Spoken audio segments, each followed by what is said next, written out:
welcome back to my YouTube channel. Yeah, I know what you're thinking. I've not done a YouTube video in a while. Well, I have no excuse. I'd like to say it's because I've been busy with school. But then there are YouTubers that, consistently release videos even though they're in school. So it is what it is. Anyways, further to my previous video where I shared that I came to Canada on a limited visa, 6 months visa, because my Nigerian passport was limited. It was expiring in 6 months. So I'm making this video as a follow-up to that video because now I have a 9 years Canadian visa and I'm going to share how and when I decided to apply, when I submitted my application, and the documents I had to submit, and when my visa came back to me. So stay tuned. So since I got to Canada, I didn't do anything about my visa, and my visa expired in September 2022. I didn't do anything about it because, like I mentioned in my previous video, you can be in Canada with an expired visa as long as you have a valid status. It could be a valid study permit or a valid work permit. So as long as those documents are still valid, then an expired visa does not have any implications. The only time you need your visa to be valid is if you want to travel out of Canada and you want to come back into Canada. If you travel out of Canada with a valid study permit or a valid work permit, but with an expired visa, you will not be allowed back into Canada because your visa is expired. So basically, the Canadian visa is useful for the point of entry. Yeah. So I wasn't bothered because I had no plans to leave Canada.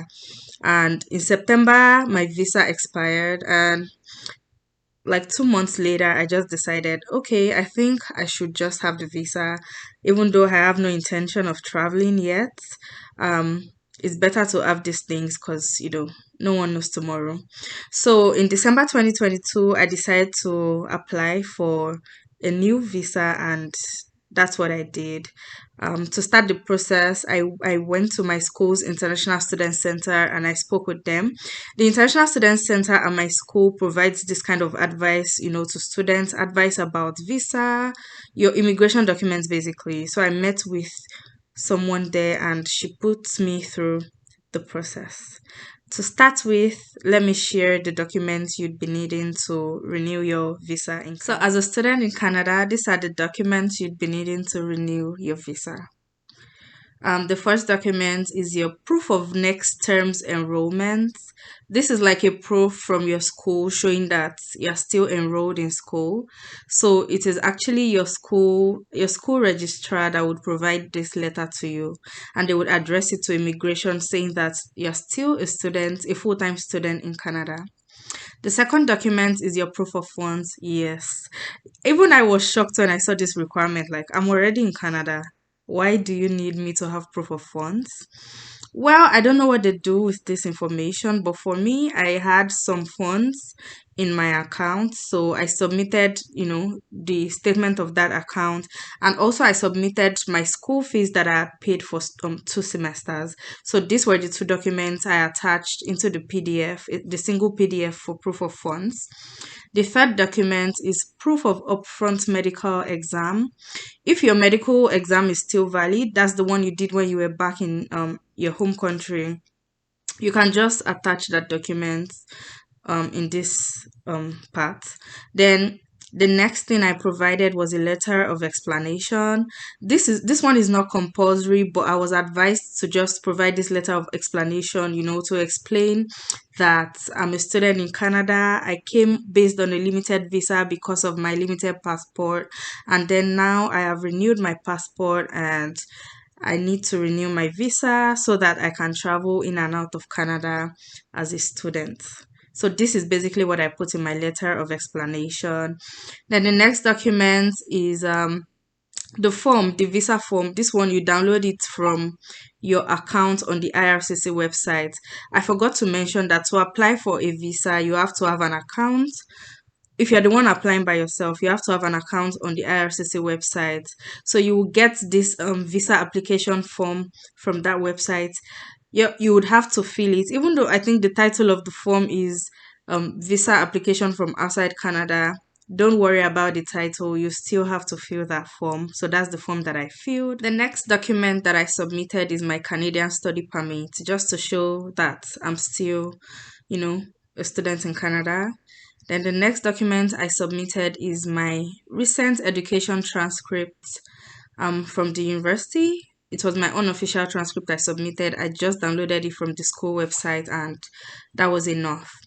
The next document I submitted was my digital photo. So back in Nigeria, I took a digital photo when I was applying for my study permit. So, and I had this, so I just used it. I didn't have to take another passport or anything like that. The next document obviously is your international passport, like um your passport data page and all your visa pages. And also you would have to also include your old passport data page and visa pages in this document. So you include your old passport, the visa pages, the data page, then your new passport data page, and also the visa pages if you have any visas or stamps on it. Yeah, so basically, these are the documents that I used in applying for my new visa in Canada. Um, yeah, and then I paid a fee of $100. After I uploaded all these documents, I reviewed them well to ensure that there was no mistake, and then um, I paid $100 and I submitted my application. I submitted my application on the 2nd of December 2022, and on the 31st of December I got my passport request letter from IRCC. I was asked to send my passport so that they could, put the new visa on it.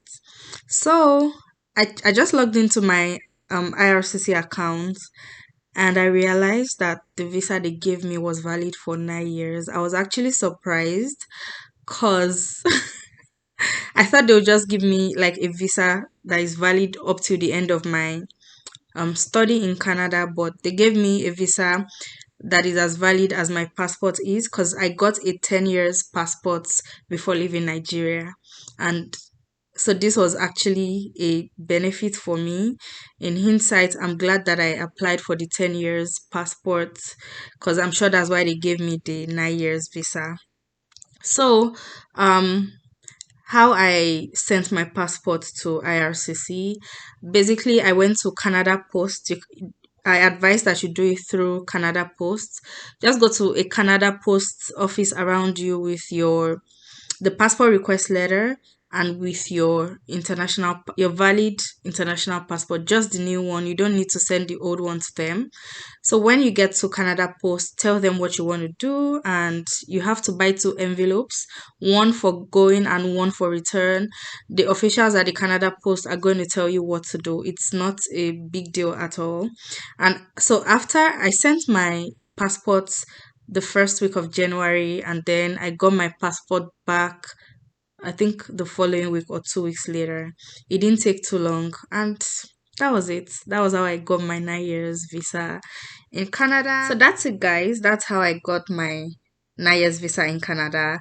I've been getting a lot of questions from people who watch my previous video asking if it would be easy for them to renew their visa in Canada because they have a similar situation as I had, and they're coming to Canada on a limited visa. And I've been telling people it's very easy to renew your visa as long as you have an active status as a student.